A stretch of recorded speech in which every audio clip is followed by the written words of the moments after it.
आज हम पढ़ने वाले एंटोमोलॉजी का एक इम्पॉर्टेंट टॉपिक जिसमें हम पढ़ेंगे paste of rice. Paste of rice means rice के क्रॉप के ऊपर कौन कौन से पेस्ट आते हैं। इसमें सबसे हम पहले पढ़ेंगे paddy stem borer. Paddy stem borer को हम येलो स्टेम बोरर भी कहते हैं। अब हम इस पैडी स्टेम बोरर का साइंटिफिक नेम, फैमिली और ऑर्डर देखते हैं। इसका जो साइंटिफिक नेम है वो है सिरपोफेगा इंसेटोलस। ये बिलोंग करता है पायरेलिडी फैमिली को और इसकी जो ऑर्डर है वो ऑर्डर है lepidoptera. Mark of identification means identification mark देखते हैं। इसकी जो फीमेल मौत है वो फीमेल मौत होती है स्ट्रॉ कलर की, मीन्स येलोइश कलर की होती है। और इसकी जो दोनों फोर विंग्स होती है, दोनों साइड की जो फोर विंग्स होते हैं उसके ऊपर हमें ब्लैक स्पॉट, एक सिंगल ब्लैक स्पॉट दिखाई देते हैं। अगर बात करें जो मेल मौत है, मेल मौत फीमेल मौत से स्मॉलर होता है, मीन्स साइज में छोटा होता है और उसके ऊपर जैसा हमें फीमेल मौत के ऊपर ब्लैक स्पॉट्स दिखाई देते हैं वैसे ब्लैक स्पॉट हमें मेल मौत के ऊपर दिखाई देते नहीं देते। अगर बात करें एक फुल ग्रोन कैटरपिलर की, मीन्स जो लार्वा होता है पैडी स्टेम बोरर का, उसकी तो वो होता है 25 मिलीमीटर इन लेंथ, मतलब जो लंबाई में होता है वो 25 मिलीमीटर इतना लंबा होता है।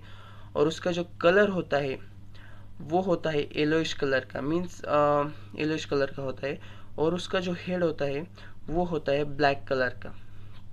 अब देखिए हम इसके होस्ट के बारे में देखते हैं। अगर देखा जाए तो ये जो पेस्ट है ये एक मोनोफेगस पेस्ट है, मतलब ये सिर्फ और सिर्फ हमारे राइस के क्रॉप पर ही डैमेज करेगी और उसे अफेक्ट करेगी। एक्सेप्ट जो वाइल्ड वैरायटीज होती है हमारे राइस के, उसके ऊपर भी ये अफेक्ट करती है। देखिए अब हम इसकी बायोलॉजी देखते हैं। जो फीमेल मौत होती है वो एक बार में 100 to 200 एग्स देती है। अगर हम बात करें इसकी एग लेइंग साइट की, मतलब ये एग कहाँ पर देती है, तो वो होता है जो हमारा जो लीव्स होती है, मतलब राइस की जो लीव्स होती है, समझिए ये राइस की जो लीव्स है उसकी जो अपर सरफेस होती है, जो अपर सरफेस होती है उसकी जो ये टिप होता है, टिप पोर्शन है, यहाँ पर एग्स देती है। वो भी क्लस्टर्स में एग्स देती है, सिंगल एग्स नहीं देती, क्लस्टर्स में एग्स देती है। इसे ही हम ओवी पोजीशन कहते हैं। ओवी पोजीशन का मतलब है एग लेइंग साइट, मीन्स वो एग कहाँ पर देती है। तो हमने अभी देखा वो एग्स देती है अपर साइड की जो टिप होती है उसके पास, वो क्लस्टर्स में एग्स देती है और वो क्लस्टर ब्राउनिश हेयर से कवर हो जाते हैं। Okay, after some time means 5 से 8 दिनों के बाद जब वो एग्स हैच होने के बाद उसमें से लार्वा निकलेगा और वो लार्वा इनिशियली जो टेंडर लीव्स होते हैं उनके ऊपर भी फीड करता है। उसके बाद वो स्टेम को बोर करके स्टेम के अंदर चला जाता है और स्टेम के अंदर का जो इंटरनल मटेरियल होता है उसके ऊपर वो फीड करता है और उसकी आगे की स्टेजेस कंप्लीट करता है। मतलब कि जो प्यूपेशन है उसका प्यूपेशन वो स्टेम के अंदर ही कंप्लीट होता है और प्यूपेशन हो जाने के बाद वो एक एडल्ट मॉथ तैयार होकर स्टेम के अंदर से बाहर निकलता है। अगर देखा जाए इसकी जो एक जनरेशन है, मतलब एक से इसका लार्वा तैयार होना, लार्वा से प्यूपा और प्यूपा से एडल्ट तैयार होना, ये एक जनरेशन 2 मंथ्स में कंप्लीट हो जाती है। यहाँ पर हम देख सकते हैं इसकी 2 मंथ्स में एक जनरेशन कंप्लीट हो जाती है और हमें एक साल में ऐसे 3 से 5 जनरेशन दिखाई देते हैं। चलिए अब हम देखते हैं इसका नेचर ऑफ डैमेज। जो हमारी कैटरपिलर होती है और लार्वा जो होता है पैडी स्टेम बोरर का, वो इनिशियली फीड करता है टेंडर लीव्स के ऊपर। उसके बाद वो स्टेम को बोर करके स्टेम के अंदर चला जाता है और जो इंटरनली जो मटेरियल होता है उसके ऊपर वो फीड करता है। उससे क्या होता है, जो इंटरनल जो सेंट्रल शूट होती है उसकी डेथ हो जाती है और एक वहाँ पर एक कंडीशन दिखाई देती है हमें, उसे हम कहते हैं डेड हार्ट। अगर आप इस इमेज में देखिए तो आपको कई टिलर्स ऐसे सूखी हुए दिखाई दे रहे हो कि ये एक है, ये एक है और ये एक है और ये भी एक है। इसमें हमारा पैडी स्टेम बोरर का अफेक्ट हो चुका है। अफेक्ट होने की वजह से देखिए इसका जो सेंट्रल शूट है उसका डेथ हो गया है। उससे क्या होगा, जो रूट सिस्टम है और जो शूट सिस्टम है इनके दोनों का जो कनेक्शन है वो टूट गया है। इसकी वजह से हमें ये सूखे हुए टिलर्स दिखाई दे रहे हैं और इसी को हम डेड हार्ट कहते हैं।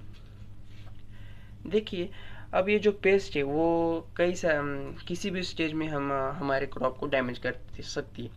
अगर देखिए ये सीडलिंग स्टेज में अगर डैमेज करें, सीडलिंग स्टेज में हमारा जो सीडलिंग होती है वो सिंगल स्टेम होती है, ऐसे सिंगल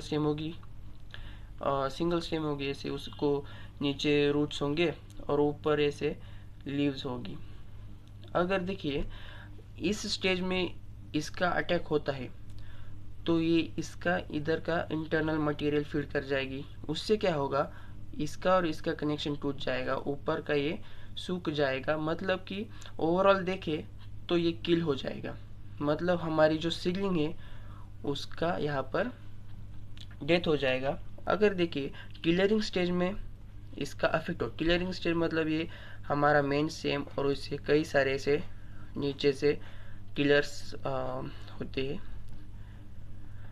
अगर उसमें हो जाए तो वो हमारे कई सारे टिलर्स अफेक्ट कर सकते हैं। और जैसे कि अभी हमने एक पिक्चर में देखा, यहाँ पर कई सारे टिलर्स है और उनमें से कुछ टिलर्स हमारे अफेक्ट हो चुके हैं, उस वहाँ पर हमें डेड हार्ट की कंडीशन दिखाई दे रही है, तो वो हो सकती है।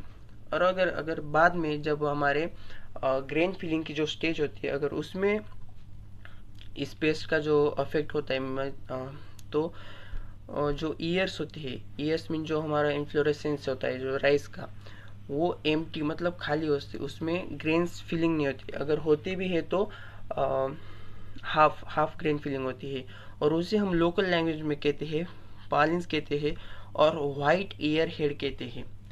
देखिए अब आप इस इमेज से आपको क्लियर हो रहा होगा, ये जो वाइट वाइट दिखाई दे रहे हैं आपको, तो इसे ही कहते हैं हम वाइट ईयर हेड। देखिए अब हमने पैडी स्टेम बोरर का मार्क ऑफ आइडेंटिफिकेशन देख लिया, होस्ट देख लिया, इसकी बायोलॉजी देख ली और उसका नेचर ऑफ डैमेज मीन्स वो डैमेज किस प्रकार से करता है, ये अब सब हमने अभी देख लिया। अब हम इसका सबसे इम्पोर्टेंट देखने वाले मतलब कि मैनेजमेंट प्रैक्टिसेस, मतलब हम इसे मैनेज कैसे करें। देखिए अब हम मैनेजमेंट प्रैक्टिसेस देखते हैं। सबसे पहले तो हम रेजिस्टेंस वैरायटीज़ का यूज़ कर सकते हैं, जैसे कि रत्ना हो गई, IR20, IET 3127, 9691, ऐसे कई सारे हमारे जो रेजिस्टेंस वैरायटी उन सब का हम यूज़ कर सकते हैं पैडी स्टेम बोरर के लिए। और हम जो देखता है 3 नंबर पे देखते हैं क्लिपिंग ऑफ लीव्स, ये एक इम्पोर्टेंट कल्चरल प्रैक्टिस कह सकते हैं। इसमें क्या करते हैं हम, जो हमारा जो हम ट्रांसप्लांटिंग के लिए जब सीडलिंग्स को नर्सरी में से जो मेन फील्ड पर ले जाते हैं, तब उसकी जो टिप्स होती है, मतलब कि देखो अब ये जो लीव्स होती है, ऐसी जो लीव्स होती है ऐसी, अब हमने इसका देखा ये यहाँ पर एक लेइंग करते, अगर हम उसका ऊपर का पोर्शन यहाँ से कट कर डालें तो ये एग, और इसे हम डिस्ट्रॉय कर डालें तो ना रहेगा एग ना निकलेगा लार्वा, तो ये एक कल्चरल प्रैक्टिस होती है। इसे ही हम कहते हैं clipping of leaves tips at the time of transplanting. Transplanting के समय जो ऊपर का हिस्सा होता है लीव्स का वो हम कट कर डालते हैं, उससे कि एग्स डिस्ट्रॉय हो जाते हैं और आगे की जनरेशन टेक प्लेस नहीं होती। 4 नंबर पर हम देखते हैं यूज़ ऑफ पैरासिटल, ये एक वेरी इंपॉर्टेंट प्रैक्टिस है। देखिए जो ट्राइकोग्रामा जैपोनिकम नाम का एक इंसेक्ट होता है, बेसिकली एक वास्प होता है, वो क्या करता है ना, मतलब हम उसका भी इसमें उपयोग कर सकते हैं।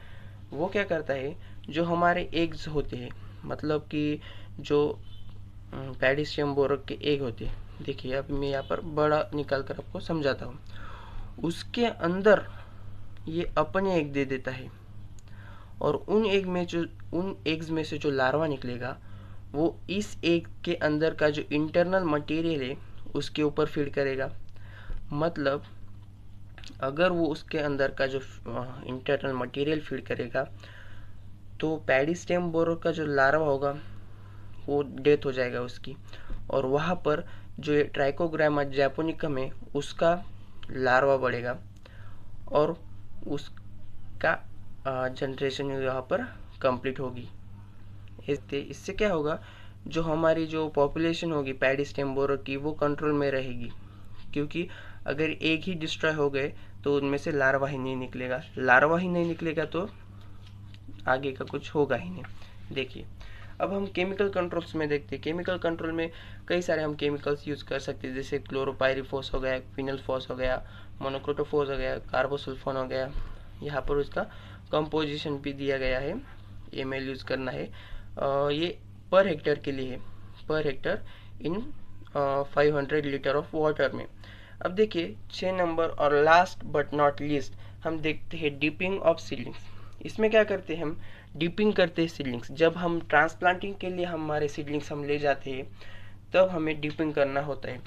डिपिंग में हम क्या करते हैं, 0.02% का सोल्यूशन लेते हैं क्लोरोपाइरीफॉस का, और उस सोल्यूशन में 12 आवर्स के लिए हमारे जो सीडलिंग्स होते हैं हम उसे उसमें डीप करके रखते हैं। अब देखिए आप यहाँ पर देख सकते हैं, यहाँ पर ऐसा बेड तैयार किया गया है और उस पर उसके ऊपर एक प्लास्टिक कवर से पूरा ढक दिया है और उसके अंदर ये सॉल्यूशन है, और इस सॉल्यूशन के अंदर हमारे जो ये सीडलिंग्स है जो ट्रांसप्लांटिंग के लिए रेडी है वो डिप करके रखे गए हैं। इसी को हम कहते हैं डिपिंग ऑफ सीडलिंग्स। वो जो हमें करना होता है 12 आवर्स के लिए।